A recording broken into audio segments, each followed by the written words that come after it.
لوگوں کے گھر توڑے گئے، ڈیرے توڑے گئے، بچے غائب کیے گئے، غائب کر کے اٹھائے گئے، اٹھا کے مارا پیٹا گیا، آڈیوز ویڈیوز آئیں، گواہیاں آئیں، یہ سب کچھ بھی انہوں نے کہا بالکل ہوا اور یہ نہیں ہونا چاہیے تھا، اس کی کوئی جسٹیفیکیشن ہو ہی نہیں سکتی۔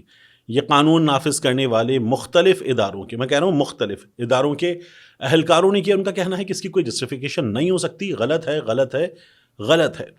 لیکن کیا وہ جو اے آئی امیجز بنا کے اگر خواتین تک پہنچ جائیں، گھروں کی خواتین تک، تو کیا ٹھیک ہے؟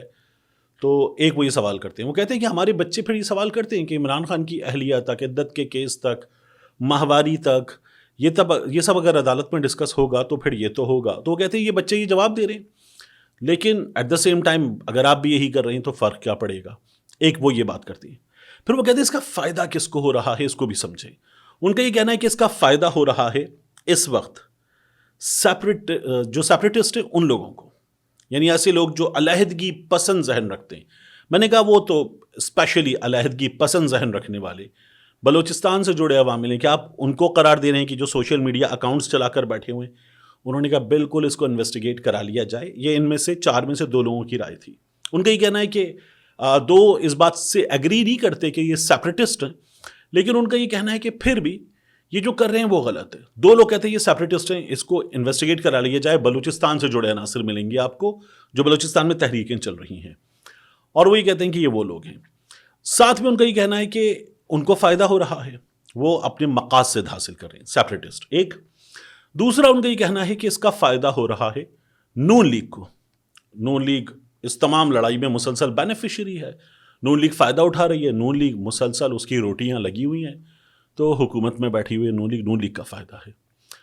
تیسرا وہ یہ کہتے ہیں کہ اس کا فائدہ ہے بیرون ملک موجود کچھ ایسے لوگوں کو جو ڈیجیٹل پبلیکیشن کے ساتھ کسی بھی طرح کی ہو ڈالر چھاپ رہے ہیں اور ٹھیک ٹھاک ڈالر چھاپ رہے ہیں، تو ان کو تو اس وقت مزے لگے ہوئے ہیں، ان کو اس کا فائدہ ہے۔ تو 3 طرح کے فائدے وہ گنواتے ہیں۔ ان کا یہ کہنا ہے کہ ٹون ڈاؤن کیا جائے، صورتحال بہتر کی جائے، اور ایسے لوگوں کا، ان میں سے پاکستان میں موجود 3 لوگوں کی گزشتہ کچھ عرصے میں عمران خان صاحب سے ملاقات ہوئی۔ میں نے یہ چیزیں لکھی ہوئی تھی، میں نے ان سے پوچھی کہ کیا عمران خان صاحب تک یہ باتیں پہنچائی گئی ہیں؟ تو ان میں سے 2 نے کہا جی ہم نے عمران خان صاحب تک یہ باتیں پہنچائی ہیں، اور عمران خان صاحب کہتے ہیں کہ میرا اکاؤنٹ باہر سے چلے گا، میں یہ بات جانتا ہوں، اور یہاں سے چلے گا تو اس کو اٹھا لیا جائے گا، یہ بات ٹھیک ہے۔ لیکن عمران خان صاحب کہتے ہیں ہاں سوشل میڈیا پر جو ہو رہا ہے وہ بہت زیادہ ہے، مگر کس کس کو کنٹرول کریں گے؟ کنٹرول ہونا چاہیے، عمران خان صاحب یہ مانتے ہیں، مگر کس کس کو کنٹرول کریں گے؟ جو حالات ہیں اس میں لوگ ری ایکٹ کر رہے ہیں۔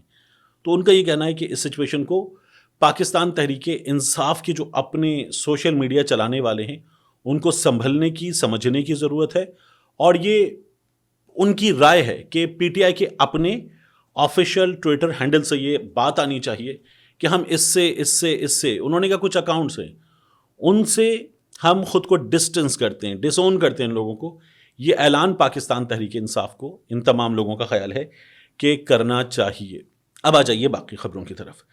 علیمہ خان صاحبہ عمران خان صاحب سے ملاقات کے بعد کہتی ہیں کہ عمران خان نے کہا ہے اگر کل یعنی کہ 22 دسمبر تک ہمارے مطالبات پر بات چیت کے لیے کوئی پیش رفت نہ ہوئی تو بیرون ملک پاکستانیوں سے ترسیلات زر نہ بھیجنے کی اپیل کر دوں گا۔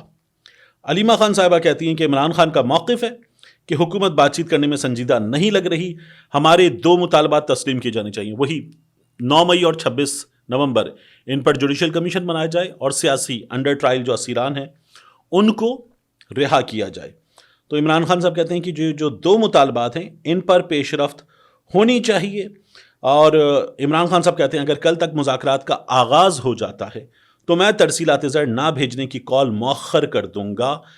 علیمہ خان صاحبہ کہتی ہیں عمران خان بالکل کلیئر ہیں کہ القادر ٹرسٹ کیس میں ان کو سزا سنا دی جائے گی، لیکن دوسرے کیسز کی طرح یہ بھی ہائی کورٹ سے ختم ہو جائے گا، یہ بھی عمران خان صاحب کو یقین ہے۔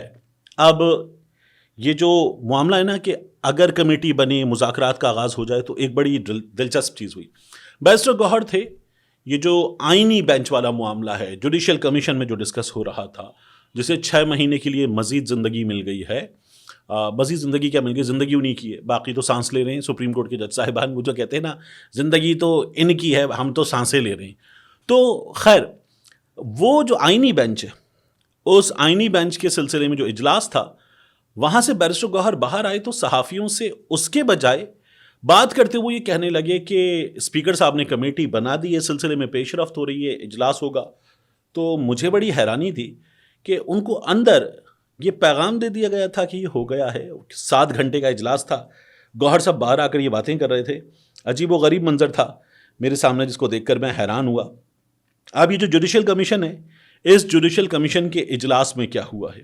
دیکھیے، جوڈیشل کمیشن کے اجلاس میں یہ ہوا کہ امین الدین خان صاحب انہوں نے خود کو ووٹ دیا. اب کی بار ایک ووٹ اور گیا. ہوا یہ کہ جوڈیشل کمیشن نے سپریم کورٹ آف پاکستان کے آئینی بینچ کو 6 مہینے کے لیے مزید توسیع دے دی ہے. رولز سے متعلق اجلاس جو ہے وہ ختم ہو گیا. سپریم کورٹ میں جج صاحبان کی تقرری کے حوالے سے رولز بنائے جائیں، اس پر بات ہو رہی تھی. اب کچھ رولز کی منظوری دے دی گئی ہے، کچھ رولز میں معمولی تبدیلی کی گئی ہے، کچھ رولز کو چھوڑ دیا گیا ہے. ذرا یہ بتا رہے ہیں کہ کسی امیدوار کی انٹیلیجنس رپورٹ لینا نہ لینا کمیشن کی ثوابدید ہوگا، یعنی کبھی لے بھی جا سکے گی. خفیہ ادارے ججز کی ویٹنگ کریں گے یا اپروول کریں گے، اس پر انٹیلیجنس رپورٹ دیں گے، تو یہ لیں گے یا نہیں لیں گے یہ ثوابدید ہوگی. اور نئے ایڈیشنل ججز کے لیے میڈیکل ٹیسٹ کی شرط نکال دی گئی ہے. تو جج صاحبان کے حوالے سے یہ تھا کہ میڈیکل ٹیسٹ ہوگا. اب انہوں نے کہا نہیں جی، جج صاحبان بالکل ٹھیک ہوتے ہیں، دماغی طور پر بالکل ٹھیک ہوتے ہیں، کوئی پرابلم نہیں ہے، تو یہ میڈیکل ٹیسٹ کی ضرورت نہیں ہے. جو یہاں تک آیا ہے وہ ظاہر ہے کہ سین ہوگا، یہ رائے دی گئی ہے. اجلاس کے حتمی ڈرافٹ میں کہا گیا ہے کہ ہائی کورٹ چیف جسٹس کے لیے 3 نام زیر غور آیا کریں گے. سینئر جج کو چیف جسٹس ہائی کورٹ نہ بنانے پر، اگر نہیں بنایا جا سکے گا تو وجوہات بتانا لازمی ہوں گی. ابھی ہوا تھا عالیہ نیلم صاحبہ 3 نمبر پر تھیں، ان کو چیف جسٹس بنا دیا گیا. اور یحییٰ آفریدی صاحب 3 نمبر پہ تھے، ان کو چیف جسٹس پاکستان بنا دیا گیا. اب کہا جا رہا ہے کہ وجوہات بتانا لازمی ہوگا. سپریم کورٹ میں جج کی تعیناتی کے لیے ہائی کورٹ سے 5 نام آیا کریں گے. یہ اب تک کی سچویشن ہے. امین الدین خان صاحب نے خود کو ووٹ دیا، 6-7 کا ووٹ تھا. اب امین الدین خان صاحب اگر خود کو ووٹ نہ دیتے، یعنی اعظم طارق کا ووٹ اس طرف، امین الدین خان کا ووٹ اس طرف، اٹارنی جنرل کا ووٹ اس طرف، حکومتی ارکان ہیں ان کا ووٹ اس طرف، غالباً روشن خورشید بھروچا صاحبہ کا ووٹ بھی اس طرف، جمال خان مندوخیل جو آئینی بینچ میں ہیں انہوں نے بھی اس طرف ووٹ نہیں دیا. انہوں نے اس طرف ووٹ دیا جہاں یحییٰ آفریدی صاحب تھے، جہاں جمال خان مندوخیل صاحب خود تھے، منیب اختر صاحب تھے، منصور علی شاہ صاحب تھے 4، پھر اس کے بعد پاکستان تحریک انصاف کے 2 نمائندے 6. تو 6 ایک طرف، 7 ایک طرف. حکومت کا اکثریتی ووٹ ہوا اور حکومت نے یہ توسیع دے دی ہے. اب کہا جا رہا ہے کہ یہ جو 4 جولائی تک یہ برقرار رہیں گے 6 مہینے کے لیے، تو وہاں تک ٹھیک ٹھاک اہم ترین کیسز ہیں، بڑے بڑے کیسز ہیں، ان سب کے جو فیصلے ہیں وہ ان کے پاس جائیں گے. ابھی تک یہاں سے جو ہوا ہے کم و بیش ویسی ہی صورتحال دوبارہ سامنے آئے گی، جس میں ابھی آج کا جو معاملہ ہے ہمارے سامنے، اس کی اجازت اسی آئینی بینچ نے دی تھی کہ ملٹری کورٹ میں کیس سنا جا سکتا ہے شہری کا یا نہیں.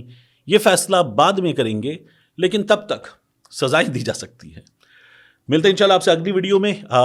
جاتے جاتے آپ سے دوبارہ وہی درخواست کہ ہم کل پبلش کرنے جا رہے ہیں مصطفین کاظمی صاحب کا پوڈ کاسٹ. مصطفین کاظمی صاحب یہاں اسی جگہ تشریف لائے، ان سے بات چیت ہوئی، اور جس تشدد سے، گرفتاری کے بعد جن حالات سے گزرے تھے ان پر بات ہوئی. ڈو واچ اٹ، اور اپنا بھی خیال رکھیے، ہمارا بھی خیال رکھیے. ملتے ہیں انشاءاللہ آپ سے اگلی ویڈیو میں. اس ویڈیو میں جو دیکھ لیا ہم نے گرفتاری ہوئی، اس کے بعد کیا ہوا؟ آپ تھانے گئے؟ میرا داماد کراچی سے پہنچ گیا، میں نے کپڑے چینج کی تو اس کے اوپر وومٹنگ تھی، جیسے فرعون کے خلاف کوئی کیس. اور اس میں یہ جو آنکھ میں نشان تھا کالا، یہ آپ کو کسی نے مارا تھانے میں؟ آپ پہ تشدد کیا؟ ہوا کیا؟ اب مجھے نہیں پتا کہ یہ اسپرے ہوا، کچھ پلا دیا. جدہ کی پالیسی لیگیسی تو خیر، لیگیسی تو بیچارے کی کیا ہے. ایک وہ بیان ہے جو پولیس نے آپ کو دیا کہ آپ گر گئے. ایک یہ فیئر ہے، یہ پاسبلٹی ہے، سسپیشن ہے کہ کوئی آیا تھا جس نے آپ کے ساتھ کچھ کیا، لیکن غائب تو ہے. ہاں غائب ہے، مگر ہمارے ہی پاس ہے. اچھا، ہمارے ہی پاس ہے، جس طرح عمران ریاض غائب تھا اور ہمارے ہی پاس تھا.